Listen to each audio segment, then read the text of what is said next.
Hello dear students, welcome back to Gateway Classes. तो last lecture है आज हमारा कंट्रोल सिस्टम में यूनिट नंबर 4 का। और मैंने आपको पहले बताया था एक छोटा सा टॉपिक है, हालांकि अब तक ये पूछा नहीं गया है, बट चूंकि सिलेबस में है और कभी भी पूछा जा सकता है, सिलेबस में जो चीजें मेंशन है तो इसको हम कवर कर लेते हैं। तो आपका जो आज का टॉपिक रहेगा वो रहेगा correlation between time and frequency response. Frequency response और time response. Time response second unit में आपने पढ़ाई था, जहां पे आपने रेजोनेंस फ्रीक्वेंसी, ठीक है, पीक ओवरशूट, मैक्सिमम मैग्नीट्यूड, ठीक है, और आउटपुट, ये सब चीजें निकाली थी। उन्हीं का रेस्पॉन्स आपको फ्रीक्वेंसी के साथ में दिखाना है कि फ्रीक्वेंसी के साथ में उनका क्या रिलेशन होता है, वो चीज आपको शो करनी है। ठीक है, तो ये सारे ग्राफ आपके हो गए, ये सारा टॉपिक आपका कवर हो गया था बिल्कुल डिटेल में। अब हमारा जो लास्ट टॉपिक है वो है correlation between time and frequency responses. ठीक है, तो इसमें 3-4 डेरिवेशन है जो हमें करने हैं। सबसे पहले अगर हम बात करें कोरिलेशन की, तो कोरिलेशन में मैंने भी आपको बताया the relation between frequency domain specifications and time domain specification. Time domain specification क्या थी हमारी? Rise time, peak time, overshoot, maximum overshoot, ठीक है, बैंडविड्थ, ये सब चीजें हमारी क्या थी, यहीं से निकल के आई थी। और फ्रीक्वेंसी रेस्पॉन्स भी हमारा रेजोनेंट पीक, रेजोनेंट फ्रीक्वेंसी, ये सब चीजें हमारी निकल के आई। तो इसमें हमें क्या करना है, सेकंड ऑर्डर सिस्टम के लिए कर लेते हैं इसको। ठीक है, सेकंड ऑर्डर सिस्टम का जो ट्रांसफर फंक्शन था वो हमें पता है क्या होता है, TS equal to omega N square upon S square plus 2 zeta omega N into S plus omega N square. तो ये हमारे पास ट्रांजिएंट रेस्पॉन्स था ही। ठीक है, अब इसमें क्या करो, S equal to J omega put कर दो। अगर आप इसका मैग्नीट्यूड और एंगल निकालना है बेसिकली हमें, बस हमें क्या करना है, इस ट्रांसफर फंक्शन का मैग्नीट्यूड निकालना है और एंगल निकालना है। तो एंगल निकालने का तरीका हमने न्यूक्विस्ट में सीखा ही था। क्या करते हैं, एच की जगह जे ओमेगा रखते हैं, फिर रियल और इमेजिनरी पार्ट को सेपरेट करते हैं एंड देन उसका मैग्नीट्यूड और एंगल दोनों को कैलकुलेट कर लेते हैं। तो सेम चीज यहाँ की है, एच को हमने जे ओमेगा पुट किया तो ये हो गया जे ओमेगा स्क्वायर, ये हो गया 2 zeta omega N into j omega plus omega N square. अब j square omega square, j square होता है बेटा -1, यानी कि ये हो जाएगा माइनस ओमेगा स्क्वायर और ये ओमेगा, ये तो ये चीज रियल है, ये वैल्यू रियल है, तो इसको हम एक साथ लिख लेंगे, omega N square minus omega square plus 2j zeta omega N into omega, ये हमारी इमेजनरी टर्म्स आ गई। ये क्या है, हमारी इमेजनरी टर्म है। ठीक है जी, बाकी ये दोनों रियल वैल्यूज है, तो इसको हमने लिख लिया। अब हमने क्या किया, यहाँ से ओमेगा एन स्क्वायर को पूरे में से कॉमन ले लिया। अगर यहाँ से लिया कॉमन तो आया 1 minus omega square upon omega N square, और यहाँ से भी स्क्वायर को कॉमन लेंगे तो omega n omega upon omega n आ जाएगा। ठीक है, ओमेगा एन स्क्वायर बाहर आ गया, इस पूरे के ओमेगा एन स्क्वायर से ओमेगा एन स्क्वायर ऊपर कट गया। अब क्या करो, इस ओमेगा अपॉन ओमेगा एन को यू मान लो। ओमेगा अपॉन ओमेगा एन को सिंप्लीफाई करने के लिए यू हमने समझ लिया कि भाई ओमेगा अपॉन ओमेगा एन को हमने क्या मान लिया, यू मान लिया। तो हमारा एक्सप्रेशन आ गया 1 minus U square plus 2 zeta omega N into U. ये फंक्शन आ गया, ये आ गया हमारे पास फंक्शन। अब इसका मैग्नीट्यूड निकाल दीजिए। मैग्नीट्यूड क्या होता है, अंडर रूट इसका स्क्वायर प्लस इसका स्क्वायर। तो मैग्नीट्यूड कितना हो गया, 1 upon under root 1 minus U square का होल स्क्वायर, जो रियल टर्म है, प्लस इमेजिनरी टर्म का स्क्वायर। ये तो हो गया मैग्नीट्यूड। और जो फेज एंगल होगा वो कितना होगा, minus tan inverse imaginary upon real value. तो इमेजिनरी वैल्यू कितनी है बेटा इसमें हमारी, 2 जीटा इंटू यू। तो 2 जीटा इंटू यू ऊपर आ गया और रियल वैल्यू क्या है, नीचे आ गई 1 माइनस यू स्क्वायर। तो इस तरह से आप क्या निकाल सकते हो, मैग्नीट्यूड और फेज, दोनों चीजें हमने निकाल दी। अब जो हमारा रेस्पॉन्स होता है, स्टेडी स्टेट रेस्पॉन्स होता है, जिसको हम सीटी बोलते हैं, तो सीटी इक्वल टू कितना होता है बेटा, सीटी इक्वल टू होता है हमारे पास m sine omega t minus five. ठीक है, ये तो होता है। तो एम की वैल्यू यहाँ रख दो, साइन तो हमने यहाँ आ गया, ओमेगा टी माइनस फाइव की वैल्यू ये आ गई, जो हमारा फेज डिफरेंस है, ये फेज डिफरेंस आ गया। बस ये हमारा हो गया आउटपुट रेस्पॉन्स। आपने क्या किया, आउटपुट रेस्पॉन्स निकाल दिया इन टर्म्स ऑफ फ्रीक्वेंसी। तो ये इंटररिलेशन निकला इन टर्म्स ऑफ आउटपुट, अगर आपको निकालना है। इसके अलावा और भी चीजें आप निकाल सकते हो, जैसे हम निकाल सकते हैं रेजोनेंस फ्रीक्वेंसी। ठीक है, रेजोनेंस फ्रीक्वेंसी वो फ्रीक्वेंसी होती है जहां पर हमारा जो मैग्नीट्यूड होता है वो मैक्सिमम होता है। तो वो मैग्नीट्यूड कितना होता है, मैक्सिमम होता है। तो हमने मैग्नीट्यूड तो भी कैलकुलेट किया। अगर उसका मैक्सिमा निकालना है हमें, तो हम क्या करेंगे, उसको डिफरेंशिएट करेंगे, जीरो और जीरो के इक्वल रख देंगे। तो हमने क्या किया, जो मैग्नीट्यूड था उसमें यू को कितना मान लिया, यू आर, और ये मान लिया कि भाई अगर हम इसको डिफरेंशिएट करते हैं विद रेस्पेक्ट टू यू, क्योंकि यू तो फ्रीक्वेंसी है, with respect to U differentiate करके जीरो के इक्वल रख दें तो हमें मैक्सिमम वाली कंडीशन मिल जाएगी। भाई बचपन से करते आ रहे हैं ना, नेटवर्क्स में पढ़ा तो मैक्सिमम थ्योरम में किया, जहां भी पढ़ते हैं मैक्सिमम के लिए हम क्या करते हैं, डिफरेंशिएट करते हैं, जीरो के इक्वल रखते हैं। इसको डिफरेंशिएट किया तो ये निकल के आ जाएगा -1/2, ठीक है। इसको ऊपर ले जाओ, रूट को ऊपर ले जाओ, -1/2 आ जाएगा, ठीक है। फिर इसको डिफरेंशिएट करना शुरू किया, कितना हो जाएगा, ये आ जाएगा -3/2 पावर आ जाएगी, तो ये नीचे आ गया, ऊपर आ जाएगा माइनस, फिर इसको डिफरेंशिएट कर दो, -4 1 minus U R square into U R plus 8 zeta square U R. Basically हमने क्या किया, केवल इसको डिफरेंशिएट किया है, ठीक है। और इसको बाद में क्या किया, जीरो के इक्वल रख दिया। जीरो के इक्वल जैसे रखा तो इस टर्म को इधर ले जाएंगे तो पूरी जीरो हो जाएगी, बचेगा क्या, ये केवल ऊपर वाली टर्म। तो ये कितनी आ गई, -1/2 भी इधर जाके जीरो हो जाएगा। तो क्या बचा, 4 UR³ -4 UR अंदर मल्टीप्लाई कर दिया, plus 8 zeta square UR equal to 0। देखो सब में UR आ रहा है, एक UR को कॉमन लेके जीरो की तरफ पहुंचा दो, ठीक। तो यहाँ क्या बचा, UR स्क्वायर -4 8 जीटा स्क्वायर। अब UR को एक तरफ रखो, इन दोनों को अलग पहुंचा दो, कितना हो गया, 4 - 8 जीटा स्क्वायर। अब देखो 4 भी कट जाएगा, तो कितना बचेगा, UR square equal to 1 - 2 zeta square, और UR इक्वल टू हो जाएगा √1 - 2 जीटा स्क्वायर। इसकी हमें बार बार जरूरत पड़ती है, तो इसको हम एक काम करते हैं, बॉक्स में रख लेते हैं, क्योंकि इसको भी आपको जरूरत पड़ेगी। UR की आपको जरूरत पड़ेगी और UR स्क्वायर की जरूरत पड़ेगी, ठीक है जी, दोनों की जरूरत आपको पड़ेगी। अच्छा, UR की वैल्यू रख दी, ω/ω तो ω इक्वल टू ये वैल्यू आ जाएगी। तो इस तरह से आप रेजोनेंस फ्रीक्वेंसी निकाल सकते हो। अब आपसे पूछा जाए कि भाई मैग्नीट्यूड बताओ, रेजोनेंस फ्रीक्वेंसी पे कितना मैग्नीट्यूड होगा, तो अगर आप इस मैग्नीट्यूड में U की जगह UR रख दो और UR की वैल्यू आपको पता है, तो आपको क्या मिल जाएगा, मैक्सिमम मैग्नीट्यूड मिल जाएगा। वही, और उसी तरह से मैक्सिमम फेज मिल जाएगा। Eight resonance frequency maximum magnitude हो जाएगा और फेज मिल जाएगा।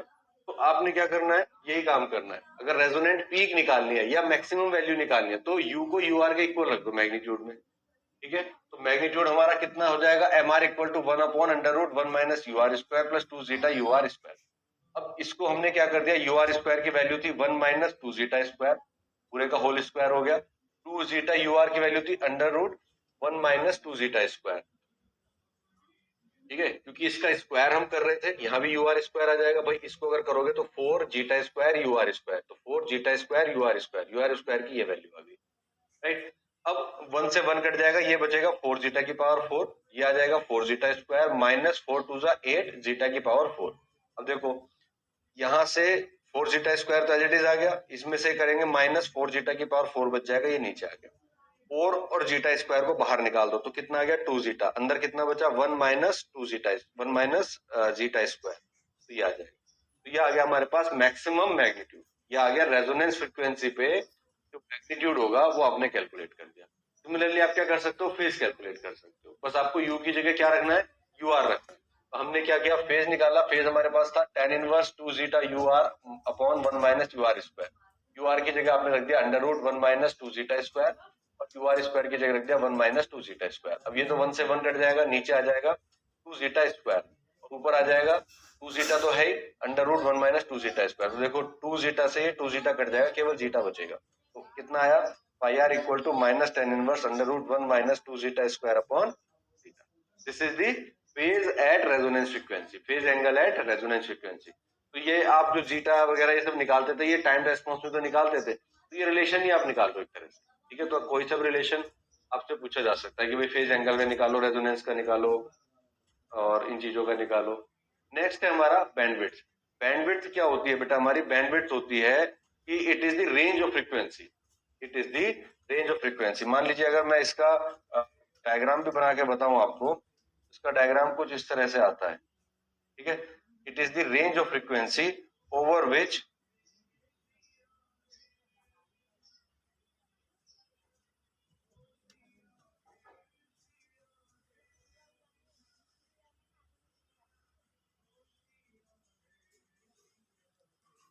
ये हमारी बैंडविड्थ कहलाएगी, ठीक है। ये हमारी बैंडविड्थ कहलाएगी। ये मैग्नीट्यूड हो जाएगा इधर की तरफ, और इधर हम ओमेगा ले लेंगे, ठीक है। ये हमारी रेजोनेंट पीक कहलाएगी, MR। अब हम क्या कह रहे हैं कि जिस फ्रीक्वेंसी पे मैग्नीट्यूड जो है मैक्सिमम का 1/√2 रह जाए या 70.7 रह जाए, वो फ्रीक्वेंसी हमारी या वो फ्रीक्वेंसी रेंज हमारी क्या कहलाती है, बैंडविड्थ कहलाती है। और उन फ्रीक्वेंसी को हम कट ऑफ फ्रीक्वेंसी बोलते हैं। हमें क्या करना है कि जो हमारा मैग्नीट्यूड है उसको किसके इक्वल रखना है, 1/√2 के इक्वल रखना है। और उस मूवमेंट पे जो फ्रीक्वेंसी निकल के आएगी वो हमारी रेजोनेंस बैंडविड्थ या कट ऑफ फ्रीक्वेंसी निकलेगी। तो हमने क्या किया, u इक्वल टू यूबी रख दिया, u equal to UB at u equal to UB m equal to 1/√2। ठीक है, तो हमने m की वैल्यू 1/√2 रख दी और u की जगह रख दिया ub स्क्वायर। ये सब एक ही है बेटा, कैपिटल भी स्मॉल भी एक ही है, कहीं कहीं मैंने b लिख दिया स्मॉल, कहीं कैपिटल, कोई फर्क नहीं पड़ता। ठीक है जी, अब इसको दोनों तरफ स्क्वायर कर दिया तो ये हो गया 1/2 इक्वल टू अंडर रूट हट जाएगा 1 माइनस यूबी स्क्वायर का square plus 4 zeta square UB square, और इसको इन्वर्ट कर दिया तो ये 2 के इक्वल आ गया। अब यहाँ पे देखो पावर 4 तक जा रही है, तो फिर से क्या करो, यूबी स्क्वायर को x मान लो, यूबी स्क्वायर को हमने क्या मान लिया, x। अब हमारे पास फॉर्मूला हो गया 2 equal to 1 minus X square, ठीक है, whole square plus 4x zeta square. अब इसके लिए सॉल्व कर लो, कितना हो जाएगा, 2 equal to 1 plus X square minus 2x plus 4x zeta square, और यह आ जाएगा 2 equal to X square plus 2x 2 zeta minus 1 plus 1। अब इसके रूट निकालो, सेकंड ऑर्डर की इक्वेशन बन गई, माइनस ये वैसे तो प्लस माइनस आएगा बट हम केवल पॉजिटिव वैल्यू कंसीडर करेंगे। ठीक है, तो इसको जब पूरे को सॉल्व करके लाएंगे हम, ये रूट निकाल रहे हैं हम, ठीक है, जब इसके रूट निकालेंगे तो ये कितना आ जाएगा, x equal to 1 minus 2 zeta square under root 2 minus 4 zeta square plus 4 zeta की पावर 4, ये हमारा पूरा निकल के आ जाएगा। ठीक, और इसमें हम क्या कर दें, पुट कर दे x की वैल्यू, x इक्वल टू कितना माना था, u b square, u b equal to था omega b upon omega n, तो इसका भी स्क्वायर हो गया। अब ये निकल के आ जाएगा omega B square upon omega square. अब ओमेगा बी इक्वल टू कितना हो जाएगा, ओमेगा एन पूरे का अंडर रूट करना पड़ेगा क्योंकि बी स्क्वायर है, 1 minus 2 zeta square 2 minus 4 zeta square plus 4 zeta की power 4। This is the bandwidth या कट ऑफ फ्रीक्वेंसी। ये कट ऑफ फ्रीक्वेंसी है और इन्हीं फ्रीक्वेंसी की रेंज को हम क्या बोल देते हैं, बैंडविड्थ बोल देते हैं। समटाइम्स इट हैपेंस कि वहां पे दो कट ऑफ फ्रीक्वेंसी हो सकती है, लोअर कट ऑफ और अपर कट ऑफ, तो उस कट ऑफ फ्रीक्वेंसी के बीच की जो रेंज होगी उसको हम क्या बोल देंगे, बैंडविड्थ बोल देंगे। तो bandwidth is the frequency response is inversely proportional to the rise time, ये राइज टाइम के इनवर्सली प्रोपोर्शनल होती है in time domain transient response. ठीक है, तो ये डेरिवेशन थे कुछ, जो आपका आखिरी टॉपिक बच रहा था, बहुत ज्यादा टॉपिक इसमें थे ही नहीं, तो ये यूनिट आपकी कंप्लीट हो चुकी है। ठीक है, देखो ये यूनिट प्रैक्टिस बहुत मांगती है। और दूसरा मैं इंपॉर्टेंट टिप देता हूँ इसमें आपको, जैसे बॉर्डर प्लॉट है, बॉर्डर प्लॉट वैसे मुश्किल नहीं है लेकिन ये टाइम कंज्यूमिंग आपका एक पार्ट है जिसमें आपका टाइम ज्यादा जाएगा। तो अगर आपको बॉर्डर प्लॉट करना है तो आपको उसकी बहुत अच्छी प्रैक्टिस करनी पड़ेगी, सो दैट कि आप उसको 10 मिनट के अंदर सॉल्व कर पाए। बॉर्डर प्लॉट की कैलकुलेशन हार्ड नहीं है लेकिन उसको प्लॉट करने में टाइम लगता है थोड़ा सा। ठीक है, आप उसको प्रैक्टिस कर लीजिए अच्छे से अगर आप उसको एग्जाम में करने की प्लान कर रहे हैं। अदरवाइज आप you should go for Nyquist plot and polar plot, वो उनमें टाइम कम लगता है क्योंकि वो फ्री हैंड बन जाते हैं, वो जल्दी बन जाएंगे, कैलकुलेशन दोनों जगह बराबर ही होती है। ठीक है, तो ये प्लॉटिंग वाला टॉपिक है, ये सबसे हार्ड यूनिट है एक तरह से आपकी, जिसमें सबसे ज्यादा प्लॉट्स है और ये सबसे ज्यादा टाइम कंज्यूमिंग भी है। अगर आप एग्जाम में सारे प्लॉट देखेंगे और करने बैठेंगे तो सबसे ज्यादा टाइम इसी में लगेगा आपको, तो इसकी बहुत अच्छे से प्रैक्टिस करनी है। विदाउट प्रैक्टिस इस यूनिट में घुसने का मतलब ये है कि अपना टाइम पूरा जो है पूरे एग्जाम में वो इसी टॉपिक को दे देंगे और फिर आपका पेपर छूट जाएगा। तो ये मेरा सजेशन है कि अगर आप इस यूनिट पे को पढ़ रहे हैं तो इसको बहुत अच्छे से तैयार करिए, तो दैट उसको मिनिमम टाइम में इसकी प्रैक्टिस करनी पड़ेगी कि कितने टाइम में मैं क्वेश्चन सॉल्व कर पा रहा हूँ, वो टाइम आप नोट करिए। ठीक है, वो बहुत इंपॉर्टेंट है कि भाई अगर बॉर्डर प्लॉट का क्वेश्चन, अगर सिंपल क्वेश्चन इस तरह का आया तो मुझे कितना टाइम लगा उसको सॉल्व करने में, और अपने टाइम को रिड्यूस करके 10 मिनट के अंदर अंदर करिए सॉल्व, विद इन 10 मिनट आपका वो क्वेश्चन हो जाना चाहिए, तभी आप एग्जाम में उसको कर पाएंगे। अदरवाइज खाली डायरेक्ट एग्जाम में करने जाओगे ना बेटा तो आधा घंटा 1 घंटा लगाते हुए बच्चों को देखा है, वो चीज नहीं होनी चाहिए। इनकी प्रैक्टिस करिए अच्छे से। ठीक है, और लास्ट यूनिट स्टार्ट करेंगे नेक्स्ट लेक्चर से। ठीक है, मिलते हैं नेक्स्ट क्लास में। Thank you very much.